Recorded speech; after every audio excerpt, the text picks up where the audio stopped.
Budget आपके द्वार के साथ फर्स्ट इंडिया सीकर आप पहुंचा है। सीकर धार्मिक स्थल यहाँ पर बहुत हैं, बहुत सी ऐसी मान्यताएं जो इस जगह के लिए मानी जाती है। डिम्पल, और क्या कहेंगी, क्या जानेंगे यहाँ पर हम?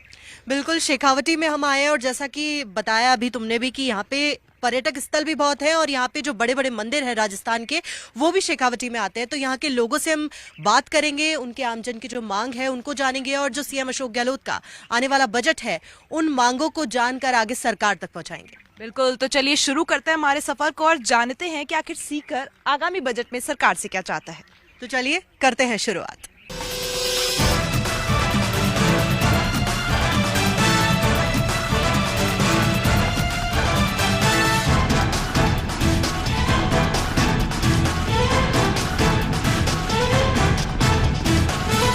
बजट आपके द्वार के साथ फर्स्ट इंडिया इस वक्त सीकर में है और लगातार राजस्थान के हर जिले में जाकर, जिले के हर एक कोने में जाकर हम लोग सिर्फ ये पूछ रहे हैं कि जो सीएम गहलोत का आने वाला बजट है उस बजट में जो आमजन है वो क्या चाहता है, क्योंकि कुछ ही दिनों में यानी कि फरवरी के पहले या दूसरे हफ्ता में जो बजट है वो पेश होगा और उस बजट में जो अब तक मांगे सामने आई है उनको भी शायद जगह मिल सकती है और जो अब आगे मांगे सामने आएंगी उनको भी जगह मिलने के आसार है। तो यहाँ पर कुछ लोग हमारे साथ मौजूद हैं, इनसे पूछना चाहेंगे। सबसे पहले आपसे शुरुआत करते हैं, क्या चाहते हैं इस बार सीकर को बजट में क्या मिले?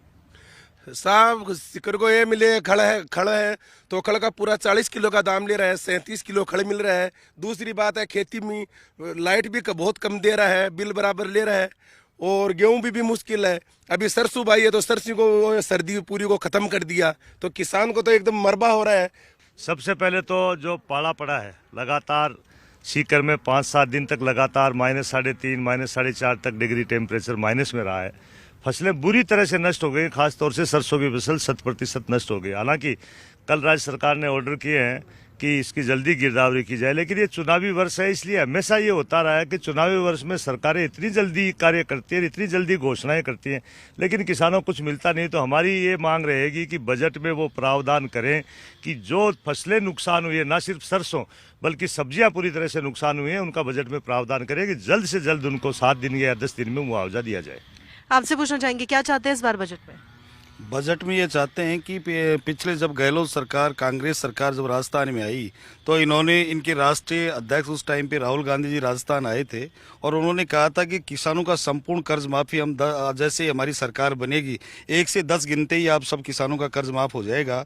सिर्फ सहकारी बैंकों को लेकर के, जिस फार्मर का सहकारी बैंक में 20, 25, 30 हज़ार का जो उनको मिलता है एग्रीकल्चर लोन जो बुआई के ऊपर मिलता है, उसके अलावा किसी किसान का अन्य किसी बैंक का कोई कर्ज माफ नहीं हुआ। सरकार एक तो अपना वो वादा पूरा करे सरकार से। दूसरा ये है, हम बजट में ये चाहते हैं कि आज केंद्र सरकार, राज्य सरकारें कहती हैं हम तो किसान के साथ हैं, केंद्र हमारी बात नहीं मानता। पिछले वर्ष के अंदर 13 महीने तक किसान दिल्ली के अंदर लगातार एमएसपी की मांग को लेकर के सड़कों पे बैठा रहा। केंद्र सरकार ने कुछ वादे किए, उन्होंने अपनी वादा खिलाफी कर दी, किसान के साथ धोखा किया, किसान को भ्रम में डाल करके किसान को, उस आंदोलन को ख़त्म करने की चाल उन्होंने चली। लेकिन किसान फिर दोबारा से इस मांग को लेकर के, एमएसपी की मांग को लेकर के दोबारा से सड़कों पे आएगा। चलिए आपसे पूछना चाहेंगे, क्या चाहते हैं इस बार बजट पे क्या मिले सीकर को? बजट पे तो क्या है, भारत अपने कृषि प्रधान देश है। अब इसमें क्या है, ये जो जितनी भी सरकारें हैं इनको सिर्फ किसान 5 साल में एक बार याद आता है चुनाव के समय, और भारी जुमले गढ़कर किसानों के, बाकी इनको 5 साल चुनाव जाते हैं, किसानों से कोई मतलब नहीं और किसानों की जो स्थिति है वो सबको मालूम। जी, सबसे पहले तो मेरी मांग ये रहेगी कि राजस्थान में बहुत बड़े स्तर पर आज युवाओं में बेरोजगारी है। सबसे पहली मांग तो ये रहेगी कि जो युवा हैं इनके लिए व्यापक रूप से जो रोजगार की बात गहलोत साहब ने कही थी तो उन पे वो खरा उतरें। और पिछले दिनों में जिस प्रकार से भर्तियों में पेपर लीक होना, घोटाला होना, ये जो सामने आया है, इन पे रोक लगे। क्योंकि एक युवा है वो 12 महीने 2 साल तैयारी करता है और जब एग्ज़ाम समय में उसको पता चलता है कि अपना पेपर लीक हो गया, चोरी हो गया, तो उसके सपने चकनाचूर हो जाते हैं। पिछली जो भर्ती में जो पेपर लीक हुए उसके चलते हुए यहाँ पे 1-2 आत्महत्या भी हुई। उनसे क्या है कि जो बेरोजगार युवा हैं उनमें काफ़ी आक्रोश भी है। दूसरी बात, एक मुद्दा चल रहा है अभी ओबीसी आरक्षण वाला, उसकी भी विसंगतियाँ दूर करने के लिए कई दिनों से धरने चल रहे हैं, तो हम चाहेंगे कि वो भी इसमें करें। और क्योंकि मैं किसान का बेटा हूँ तो किसान के लिए भी बात करना चाहूँगा कि जिस स्थिति में अभी किसान है, आप देख रहे हैं कि काफ़ी ठंड पड़ रही है, -4.5 तक पारा जा पहुँचा है। तो उससे जो नुकसान किसानों को हो रहा है, पिछली दफ़ा क्या हुआ कि नुकसान तो किसानों को हुआ काफ़ी संख्या में, लेकिन उनको कृषि आदान अनुदान के तहत जो राशि आनी थी वो नहीं आई। उनके लिए हमारे ये फतेहपुर शेखावाटी में पिछले दिनों आंदोलन भी चला था। तो सरकार से गुजारिश रहेगी कि किसान और युवा इन दोनों को ध्यान में रखते हुए बजट पेश करें जी। माता जी, आपसे पूछना चाहेंगे कि क्या चाहते हैं इस बार सरकार से? सरकार से क्या है, एक तो सिलेंडर का पैसा कम करो, एक खर्चूरी का कम करो, डांडन के देवा फिर महंगी हो गए सो की। महंगाई को लेकर ही मांगे सरकार? हाँ, महंगो को थोड़ा डाउन करो। आपसे पूछना चाहेंगे, कुछ महिलाएं हमारे साथ यहाँ पे मौजूद है। देखिए, सबसे जो ज्यादा बड़ी समस्या होती है वो गृहिणियों को होती है। अगर महंगाई होती है, कुछ होती है, अगर एक गृहिणी कोई मांग करती है किसी घर को लेके, तो पूरे घर की मांग उसके अंदर आ जाती है। तो आप लोगों से पूछना चाहेंगे, क्या चाहते हैं इस बार सरकार से? क्या ऐसी मांग हो जो इस बार मिलनी चाहिए, आप लोगों को छूट मिलनी चाहिए? देखिए, गहलोत सरकार से हमारा यही निवेदन है कि किसानों को उसकी मेहनत का फल मिले। किसान सही रहेंगे तो किसानों की वजह से ही हमारे घर तक अनाज पहुंचता है, और किसानों को उसकी मेहनत का फल मिले तभी आम लोगों को फ़ायदा होगा। यही सरकार से हमारी प्रार्थना है, निवेदन है। और युवाओं को, बेरोजगार युवाओं को रोजगार दे, यही प्रार्थना है। आप बताइए, क्या चाहते हैं इस बार सरकार से? हम सरकार से ये चाहते हैं कि एक तो गैस सिलेंडर के दाम बहुत है, जो हमारी रसोई में गड़बड़ा रहा है बजट, इनके दाम कम किए जाए और किसानों को साथ दिया जाए। किसानों के द्वारा ही हमें सब कुछ मिलता है। हम तो नौकरी चाहते हैं, बच्चों को खूब पढ़ा दिया लिखा दिया, जब पेपर दे के आते हैं तो वो कहते हैं लीक हो गया, तो फिर उनको सुविधा दी जाए, नौकरी की वैकेंसी निकाली जाए और उनके बाद बेरोजगार बच्चों को रोजगार मिलना चाहिए। इतने सालों से बच्चे मेहनत करते हैं और लास्ट में ना पेपर लीक हो जाते हैं। मेहनत करने वालों को तो नौकरी लगनी है, तो सीटें भी बढ़ाई जाए और उनको रोजगार मिले। आपसे पूछना चाहेंगे, क्या चाहते हैं इस बार सरकार से? सरकार से गैस के दाम कम हो और किसानों को जो नुकसान हुआ है लंपी में गायों का, उनको मुआवजा दिया जाए, और जो फसल का नुकसान है उनका भी मुआवजा दिया देवे। आप बताइए, क्या चाहते हैं इस बार सरकार? एक तो किसानों की जो भी गाड़ी टोल फ्री किया जाए और निजी वाहनों का टोल फ्री किया जाए। चलिए, आगे और भी लोगों से पूछना चाहेंगे, क्या चाहते हैं इस बार, क्या मांग है आपकी सरकार से? जी, मेरी मांग ये है सरकार से कि जो जितने भी युवा बच्चे हैं जी, उनको किसी को बेनिफिट किसी प्रकार का नहीं मिलता है। पढ़ने वाले बच्चे हैं जी, वो पीछे रह जाते हैं, और जो फर्जीवाड़ा चल रहा है, अपने सभी प्रकार का फर्जीवाड़ा बंद किया जाए। चलिए, तो कुछ लोगों से हमने बातचीत की। लगातार जो मांगे यहाँ पे सामने आई, महिलाओं से भी, पुरुषों से भी। और देखिए, जो एक मेन मांग है, जिस हर जिले में हम जाते हैं, हर एक कोने कोने में, तो एक मुख्य मांग जो सबसे ज्यादा सामने आती है वो है युवाओं को लेकर, क्योंकि आने वाला बजट युवाओं पे आधारित होने वाला है। पिछले बजट में मुख्यमंत्री अशोक गहलोत ने कई घोषणाएं की, लेकिन जो युवा पेपर देते हैं, अभ्यर्थी मेहनत करते हैं, साल भर मेहनत करते हैं, लेकिन अगर अंत में जो वो पेपर लीक हो जाता है, हालांकि सरकार अपनी तरफ से, प्रशासन अपनी तरफ से पूरी कोशिश करता है कि वो पेपर लीक ना हो, लेकिन कहीं ना कहीं कुछ बिचौलियों की वजह से वो पेपर लीक हो जाता है, जिनसे उनकी जो मेहनत है साल भर की वो खराब हो जाती है। तो ऐसे में सरकार को और सख्ती की जरूरत है, ताकि इन पेपर लीक, जो पेपर लीक होते हैं उनसे बचा जा सके, और जो बच्चे मेहनत करते हैं उन पेपर के लिए, उनको भर्तियों का निपटारा जल्द से जल्द हो सके। किसानों को लेकर यहाँ पे मांग सामने आई, महंगाई को लेकर, घरेलू गैस सिलेंडर को लेकर। लगातार इन मांगों को हम जानते रहेंगे और सरकार तक पहुंचाते रहेंगे। अभी हमारा सफर जारी है, बने रहिए हमारे साथ। बजट आपके द्वार के साथ लगातार हर जिले में जाने का जो हमारा सफर है वो जारी है, और उसी को लेकर अभी हम सीकर में हैं। महिलाओं से हमने बातचीत की, पुरुषों से हमने बातचीत की, किसानों से हमने बातचीत की, क्या योजनाएं वो सीकर के लिए चाहते हैं। और अब बात करते हैं युवाओं से। आने वाला बजट युवाओं पे पूरा केंद्रित होने वाला है, उन्हीं पे फोकस्ड होने वाला है, उनके लिए योजनाएं आने वाली है। तो आइए इन्हीं से जानते हैं कि ये आगामी बजट से क्या चाहते हैं। अगर मैं आपसे जानना चाहूँ तो सरकार अगर आपसे पूछे कि आगामी बजट में क्या चाहेगा युवा, तो क्या चाहते हैं? मैम, सबसे बड़ी बात यह है, सीकर एजुकेशन मामले में बहुत अव्वल है। यहाँ पर लगभग 5 लाख से बच्चे स्कूल से लेकर हायर एजुकेशन तक पढ़ाई कर रहे हैं। तो अब मेरी मांग ये है कि एजुकेशन के साथ साथ गवर्नमेंट से ये मांग है कि जो प्रोटेक्शन है, जैसे आईवर गैंग वॉर हो रही है, बच्चे गलत लत में जा रहे हैं, वो प्रोटेक्शन दें, और साथ में जो वैकेंसी हैं या जो भी जॉब आ रहे हैं उनको बढ़ावा दें। ये मेरी मांग है। महिलाओं के लिए सबसे पहले तो ये उत्तरी भारत में शिक्षा को बढ़ावा दिया जाना चाहिए, और शिक्षा के साथ साथ ये जैसे ये सीकर में बच्चों के गैंग वार चल रहे हैं, इनकी प्रोटेक्शन होनी चाहिए, और इनके साथ साथ बच्चे ये गायब हो रहे हैं ऐसे, इन सब पर प्रोटेक्शन होनी चाहिए शिक्षा के साथ साथ। सबसे पहले तो मैं ये बताना चाहूँगी, राजस्थान के अंदर जो शेखावाटी एरिया है यहाँ पे एजुकेशन को लेके बहुत ज़्यादा प्रमोट किया जा रहा है और यहाँ का एजुकेशन सिस्टम भी बहुत ज़्यादा स्ट्रॉन्ग है। और देखा जाए तो 2015 से 2020 तक का जो एक फेज़ रहा है उसमें पर्टिकुलर सीकर एंड झुंझुनू के अंदर एनरोलमेंट का नंबर भी इंक्रीज़ हुआ है। लाइक सीकर में 3 टाइम्स ज़्यादा हुआ है, वहीं झुंझुनू के अंदर 2 टाइम्स एनरोलमेंट ज़्यादा हुए हैं। और आगे का जो एजुकेशन का पूरा सिस्टम है ये और ज़्यादा स्ट्रॉन्ग हो, उसके लिए मैं जो कुछ डिमांड्स करना चाहती हूँ कि सबसे पहले इंफ्रास्ट्रक्चर को और ज़्यादा इम्प्रोवाइज़ किया जाए, उसी के साथ डिजिटलाइजेशन है उसको इम्प्रोवाइज़ किया जाए, और साथ ही साथ डायरेक्टली और इनडायरेक्टली स्पोर्ट्स भी जो है वो एजुकेशन से लिंक करता है। तो कुछ एरियाज़ में स्पोर्ट्स, कुछ पर्टिकुलर स्पोर्ट्स से रिलेटेड स्टेडियम्स और ग्राउंड्स का भी मेंटेन किया जाए।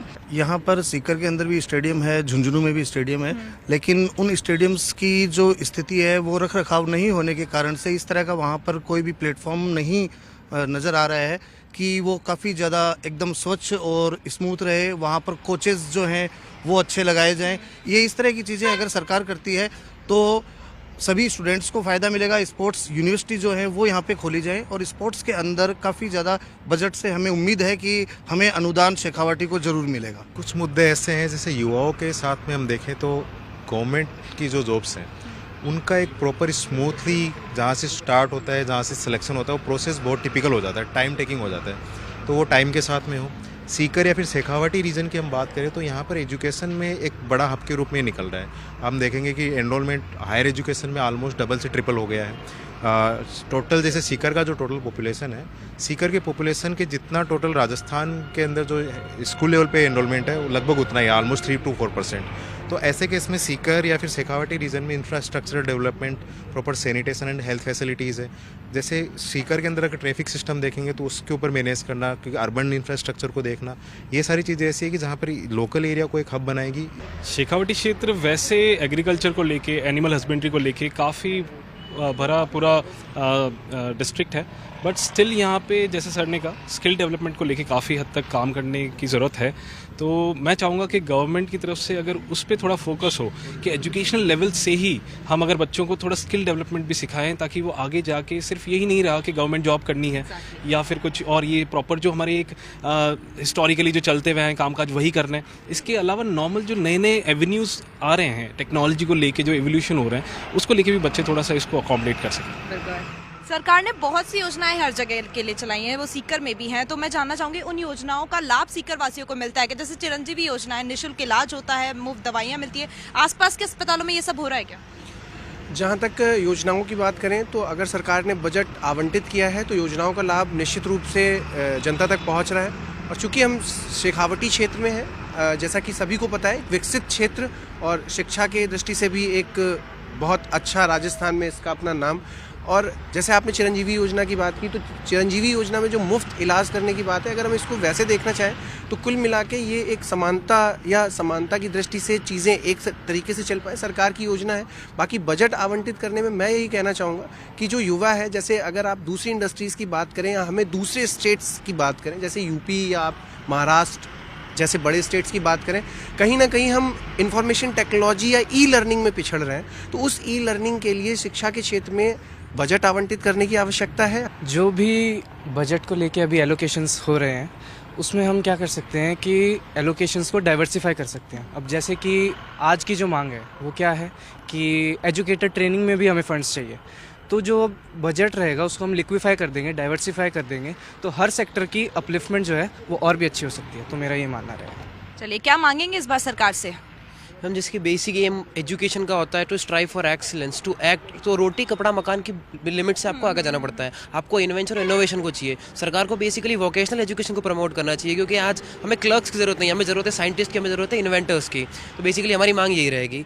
सो मैम, बेसिकली जो फोकस है इंफ्रास्ट्रक्चर डेवलपमेंट पे होना चाहिए definitely, and health care facility है। जैसे स्कूल्स में सिर्फ 9% गवर्नमेंट स्कूल्स ऐसे हैं जहाँ पे बॉयज़ टॉयलेट है एंड 10% ऐसे जहाँ पे गर्ल्स टॉयलेट है। प्रॉपर सैनिटेशन फैसिलिटीज़, तो this is the least minimum required thing जो कि होनी चाहिए। As I myself belong from Shekhawati region of Rajasthan, I would suggest that government, as my friend said, government should focus on public-private partnership. That just like libraries, we can make them physical and digital libraries on public and private models. Yes police barricades यहाँ पे मिलते हैं, साथ में Prince के तो खुद ही police मित्र यहाँ पे घूमती रहती है, तो गर्ल्स सेफ्टी का तो यहाँ पे पूरी तरह प्रावधान है। मैं गर्ल्स का एक एजुकेशन में जो गर्ल्स का जो टेक्निकल जो एजुकेशन है उसमें पार्टिसिपेशन यहाँ पे बहुत कम है, तो उसके लिए गवर्नमेंट को फंड्स पार्टिसिपेट करने चाहिए, साथ में स्कॉलरशिप्स वगैरह और फ्री फी वेवर्स उनको देने चाहिए ताकि गर्ल्स में ज़्यादा से ज़्यादा पार्टिसिपेट करें। और साथ में यहाँ पे की जो पीजी कॉलेजेस है वो बहुत ही लिमिटेड प्रोग्राम्स प्रोवाइड करवाती है, बहुत ही लिमिटेड डिप्लोमा प्रोवाइड करवाती है, तो नए कोर्सेज इंट्रोड्यूस करने चाहिए, एडुकेट इंफ्रास्ट्रक्चर फैसिलिटीज़ होनी चाहिए एंड लेबोरेटरीज वगैरह पे भी डेवलपमेंट होना चाहिए, क्योंकि सीकर जो है वो आईटी सेक्टर में जो है वो लैग कर रहा है एक तरफ से, तो इनोवेशन की तरफ भी गवर्नमेंट को ध्यान देना चाहिए। जो प्राइवेट इंस्टीट्यूशन है वो तो बहुत सॉलिड हैं, लेकिन जो गवर्नमेंट इंस्टीट्यूट हैं वो बहुत ही वीक हैं इस टाइम।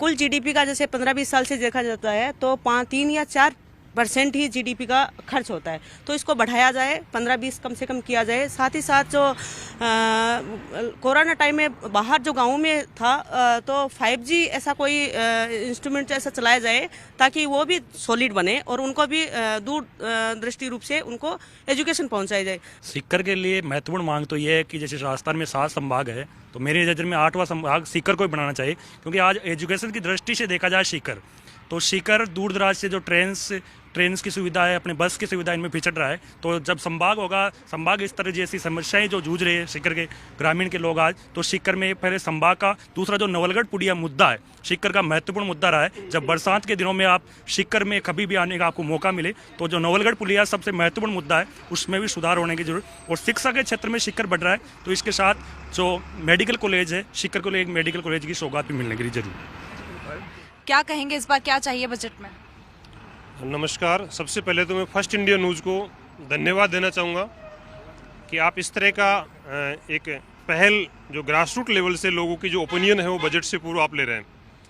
दूसरी बात मैं बताना चाहूँगा कि पूरे देश में शेखावाटी का अपना एक स्थान है एजुकेशन के क्षेत्र में, और शेखावाटी में भी सीकर को विशेष तौर से देखा जा रहा है एजुकेशन के मामले में।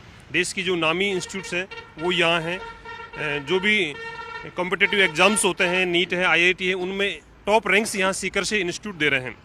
तो शेखावाटी के लोग चाहते हैं कि एजुकेशन के मामले में इस तरह के इंफ्रास्ट्रक्चर क्वांटिटी और क्वालिटी लेवल पर बजट में वो मिले। मेरे ख्याल से महिलाओं के लिए अगर देखा जाए तो राजस्थान सरकार के स्तर पर एक स्किल डेवलपमेंट सेंटर खोले जाने की आवश्यकता है, जहां उन महिलाओं के लिए बुनियादी तौर पर उनको जो है प्रशिक्षण दिया जाए। दूसरा सबसे शेखावाटी का जो रीज़न है ना वो डिफेंस के लिए माना जाता है कि बहुत सारे बच्चे रक्षा के क्षेत्र में जाते हैं। तो जिस तरीके से गुड़गांव में 2010 में डॉक्टर मनमोहन सिंह की गवर्नमेंट ने इंडिया नेशनल डिफेंस यूनिवर्सिटी की आधारशिला रखी थी, तो जस्ट लाइक शेखावाटी में सीकर में भी एक तरह से वो डिफेंस यूनिवर्सिटी का एक ब्रांच या एक्सटेंशन यहाँ खोला जाना चाहिए ताकि बच्चों को उस ओर जाने में ज़्यादा सहायता मिलेगा। क्योंकि मैं सीकर में खड़ा हूँ, सीकर को शिक्षा नगरी कहते हैं, मुझे लगता है कि आम जन के लिए एक सबसे ज़रूरी चीज़ है कि शिक्षा के क्षेत्र को और भी ज़्यादा प्रभावी बनाया जाए। सीकर में सबसे महत्वपूर्ण चीज़ है कि शिक्षा के लिए जो बजट आ रहा है काफ़ी अच्छा है। जो स्टेट गवर्नमेंट है उसने अगर नेशनल लेवल पर देखें 3% की जगह यहाँ पे 18% शिक्षा को दिया है बजट। और लेकिन ये सिर्फ शिक्षा पे ही नहीं बल्कि हमें ज़रूरत है कि सड़कों को बनाने के लिए, स्वास्थ्य सुविधाओं को अच्छी बेहतर करने के लिए, उसके साथ ही साथ इलेक्ट्रिसिटी है और इंटरनेट कनेक्टिविटी, ये बहुत ज़रूरी है जो एक बच्चों के लिए यहाँ ज़रूरी है। बाहर से पेरेंट्स आते हैं और अपने बच्चों को यहाँ रखते हैं। अगर बात करें यहाँ के आमजन की, यहाँ के लोगों की, तो ये कहना बहुत सही होगा कि शिक्षा नगरी है, शिक्षा के क्षेत्र में खुद का नाम कमा चुकी है, लेकिन उसके अलावा मूलभूत सुविधाओं की यहाँ पर थोड़ी सी कमी मानी जाती है। जो योजनाएं धरातल पर लागू नहीं हुई उसको लेकर यहाँ पर मांग की जा रही है। महिलाओं की माने तो स्किल डेवलपमेंट को लेकर यहाँ पर बात हो, इंफ्रास्ट्रक्चर अलॉटमेंट यहाँ पर हो, फंड्स के अलॉटमेंट यहाँ पर हो, और भी बहुत सी ऐसी मांगे जो यहाँ का आमजन सरकार से करता है या अपनी मांगों को सरकार के समक्ष रखता है, और ये मानता है कि आगामी बजट में उनकी मांगों को जरूर जगह दी जाएगी। तो आप हमारे साथ बने रहिए, हम और भी लोगों से बातचीत करेंगे, उनकी मांगों को जानेंगे और आप तक जरूर पहुंचाएंगे। बजट आपके द्वार के साथ फर्स्ट इंडिया इस वक्त सीकर में है और लगातार राजस्थान के हर एक कोने में जाकर, चप्पे चप्पे में जाकर फर्स्ट इंडिया ग्राउंड जीरो पर ये जान रहा है कि जो आमजन है आने वाले बजट से, जो सीएम अशोक गहलोत बजट पेश करेंगे, उस बजट से आखिर चाहता क्या है। क्योंकि खुद सीएम अशोक गहलोत चाहते हैं कि उन्हें आमजन, जनता उन्हें बताए कि इस बार उनकी बजट से क्या मांग है। क्योंकि जो पिछली बार बजट में घोषणाएं हुई वो आमजन से जुड़ी थी, ऐतिहासिक बड़ी घोषणाएं हुई, लेकिन जो आने वाला बजट है वो भी जनता से जुड़ी हो, जनता की जो मांगे हैं उनको उसमें जगह मिल सके। इसी को लेकर बातचीत करेंगे। यहाँ पर कुछ लोग हमारे साथ मौजूद हैं। बाबू जी, आपसे पूछना चाहेंगे, क्या चाहते हैं इस बार सीएम अशोक गहलोत, क्या दे बजट में? मैं राधे श्याम पारिक, सीकर व्यापार संघ का संयोजक हूँ और हमने पहले भी कलेक्टर साहब को पिछली बार जब बजट आया था तो सीकर को संभाग बनाने की मांग की थी। अभी हमारी मांग पूरी नहीं हो रही है। हम चाह रहे हैं कि सीकर को शीघ्र अभी इसी बजट में जो है संभाग बनाए। और दूसरी हमारी ये मांग है, जो बढ़ती हुई महंगाई है, इस पर जीएसटी कम करके व्यापारियों को राहत दी जाए। बजट में आम आदमी को, मध्यम वर्ग से जुड़ा जो वर्ग है उसको किसी भी रूप में हो लाभ मिलना चाहिए। ऐसी कोई बजट में घोषणा हो, क्योंकि बजट में आंकड़ों के मकर जाल के अलावा और कुछ नहीं होता और आम आदमी कोई समझ भी नहीं पाता है बजट को। क्योंकि 83-84 में मेरा खुद का बजट नगर परिषद सीकर का बनाया हुआ है, इसमें केवल आंकड़ों का मकर जाल ही होता है। तो हम चाहते हैं कि चाहे वो किसी भी टैक्स में राहत दें, लेकिन आम वर्ग, जो मध्यम वर्ग है, उसको उससे लाभ मिलना चाहिए। मैं चाहता हूँ व्यापारी की हर चीज़ लागू है, जीएसटी व्यापारी के लागू है, इनकम टैक्स व्यापारी के लागू है, लेकिन व्यापारी का नाम पर कोई सुविधा नहीं मिलती है सरकार से। हम चाहते हैं व्यापारियों को सुविधा, सरकार चंदा चिटा भी व्यापारी सबसे ज़्यादा देता है, लेकिन कोई सुविधा नहीं मिलती। चलिए, व्यापार वर्ग खास, एक तरह से कह सकते हैं कि खास भूमिका रखता है। आपसे पूछना चाहेंगे, क्या चाहते हैं इस बार सरकार से कि सीएम अशोक गहलोत क्या दे बजट? ऐसा है, व्यापारी असंगठित वर्ग है, उसको अभी तक, आज तक कोई भी सरकार आई हो, आज तक कभी भी सरकार ने व्यापारी के लिए कुछ भी नहीं किया। अभी जैसे राजस्थान सरकार ने कल्याण बोर्ड बनाया, लेकिन वो कल्याण बोर्ड 10 महीने में क्या कर पाएगा? वहाँ तक उनको भी नहीं पता है कि मुझे व्यापारियों के लिए क्या करना चाहिए। दूसरी बात, व्यापारी के लिए ऐसा कोई भी ऐसा नहीं है, किसी व्यापारी से अगर दुर्घटना घट गई तो उसका कोई लेने देने वाला नहीं है, उसके बच्चे क्या करेंगे क्या नहीं करेंगे। एक तो ये होना चाहिए, व्यापारी वर्ग का बीमा होना चाहिए गवर्नमेंट की तरफ से।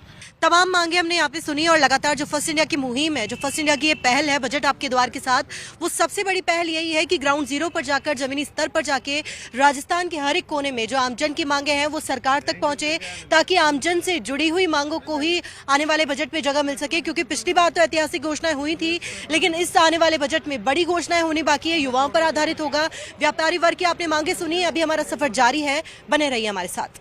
बजट आपके द्वार के साथ हमारी सवारी जो है वो लगातार हर कोने में जारी, चाहे वो किसानों से बातचीत हो, चाहे बच्चों से बातचीत हो, या फिर टीचर्स से। हर कोई अपना जो सुझाव है सरकार को देने का प्रयत्न कर रहा है कि जो आगामी बजट है उसमें ये सीकर को दिया जाए ताकि विकास की ओर बढ़े। तो कुछ लोग यहाँ पर भी मेरे साथ मौजूद हैं, इनसे बातचीत करते हैं और जानते हैं कि आखिर ये क्या चाहते हैं कि बजट में इन्हें सरकार क्या दे। क्या बोलेंगे इस बार बजट में सरकार से कि क्या चाहिए सीकर को?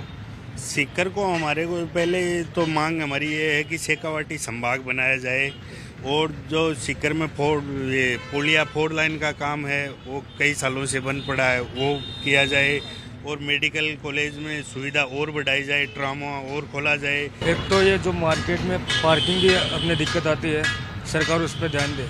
आज सीकर शहर में कहीं पर भी पार्किंग नहीं है, सभी को जो बाहर से आते हैं सभी को गाड़ी रोड पर लगानी पड़ती है, उससे जो बाजार का एक ट्रैफिक है वो पूरा हिल जाता है। तो सरकार को उस पर ध्यान देना चाहिए। जो महंगाई जो चल रही है, महंगाई में नियंत्रण होना चाहिए, सबसे पहले बात यह है। जैसे गैस सिलेंडर के भाव है वो बहुत आसमान को छू रहे हैं, इसको चलना चाहिए। सबसे बड़ा मुद्दा महंगाई है। चलिए, नियंत्रण होना चाहिए महंगाई पर। आपसे जानना चाहेंगे, क्या कहेंगे? महंगाई बहुत बड़ा मुद्दा है, मूलभूत सुविधाएं यहाँ पर मिले वो बहुत बड़ा मुद्दा है, और सरकार के समक्ष कोई बात अपनी रखना चाहें? जी, सबसे यही है कि महंगाई बहुत ज़्यादा हो रही है। मतलब महंगाई अगर थोड़ी कम हो जाए ना तो आम लोगों को थोड़ा फ़ायदा मिल जाए रहने का। जैसे हर चीज़ किचन का आइटम है तो वो हर चीज़ महंगी हो रही है। और ये भाई साहब कह रहे हैं वैसे पार्किंग की व्यवस्था नहीं है और ये पुलिस वाले कभी भी चालान काट सकते हैं। तो चलिए, यहाँ के आमजन की इस एरिया के अगर लोगों की मैं बात मानना चाहूँ तो पार्किंग को लेकर ये बहुत ज़्यादा परेशान है कि यहाँ पर पार्किंग नहीं है, जिसकी वजह से रोड के दोनों साइड पर गाड़ियाँ लग जाती हैं और इसकी वजह से जो ट्रैफिक मैनेजमेंट है उसमें दिक्कत आती है, जो यहाँ पे जाम है वो लग जाता है। उसके अलावा यहाँ पे वॉशरूम्स नहीं है, जिनकी यहाँ दुकानें हैं, जो व्यापारी यहाँ पर काम करते हैं उनको यहाँ से 1-1, 1.5 किलोमीटर दूर जाना पड़ता है अपनी दुकान को छोड़कर। तो जो ये नेसेसिटीज़ हैं वो यहाँ पर पूरी की जाए। उसके अलावा बहुत सी मांगे टूरिज्म को लेकर यहाँ पर की गई है कि जो हर शिखर है यहाँ पर उस पर रोपवे का काम किया जाए। काफ़ी टाइम से वो जो काम है वो बंद है, तो उसको लेकर यहाँ पर मांग की जा रही है। सड़कें सही हो, पानी आए, बिजली सही रूप से आए, ये वो मांगे जो हर जिले का जो आमजन है वो कर रहा है। तो वही मांगे सीकर में भी निकल कर सामने आ रही है। ये मांगे कितनी बजट में आगे अपना स्थान रखती है वो देखना जारी होगा। आप बने रहिए हमारे साथ। बजट आपके द्वार के साथ सीकर का सफर हमारा यहीं खत्म होता है और लगातार फर्स्ट इंडिया ने शेखावटी के कोने कोने में जाकर आमजन की मांगों को सुना और सरकार के सामने रखा। बिल्कुल, बहुत सी बातें यहाँ पर जो निकलकर सामने आई वो इंफ्रास्ट्रक्चर को लेकर है, शिक्षा नगरी इसको कह सकते हैं क्योंकि बहुत अच्छे इंस्टीट्यूशंस यहाँ पर हैं, उसको लेकर यहाँ पर मांग की गई कि कुछ योजनाएं जो है वो इसको लेकर भी आए। टूरिज्म को लेकर भी यहाँ पर मांग की जा रही है, जैसे हर शिखर है, बहुत से धार्मिक जो यहाँ पर धर्म कह सकते हैं मंदिर है, उनको लेकर यहाँ पर काम किया जाए, पर्यटन दृष्टि से इसको देखा जाए। तो बहुत सी मांगे, बहुत से मुद्दे जो सीकर के आमजन ने सरकार के समक्ष रखने के प्रयास किया। ये सफर हमारा सीकर का जरूर खत्म हो गया है, लेकिन अभी बाकी जगहों का सफर बाकी है। कुछ और जिलों में राजस्थान के जाना बाकी है। फर्स्ट इंडिया कोने कोने में जाएगा और वहाँ की मांग को सरकार तक पहुँचाएगा। बिल्कुल, तो अभी के लिए हमें दीजिए इजाजत, मिलते हैं अगले एपिसोड में, तब तक के लिए नमस्कार।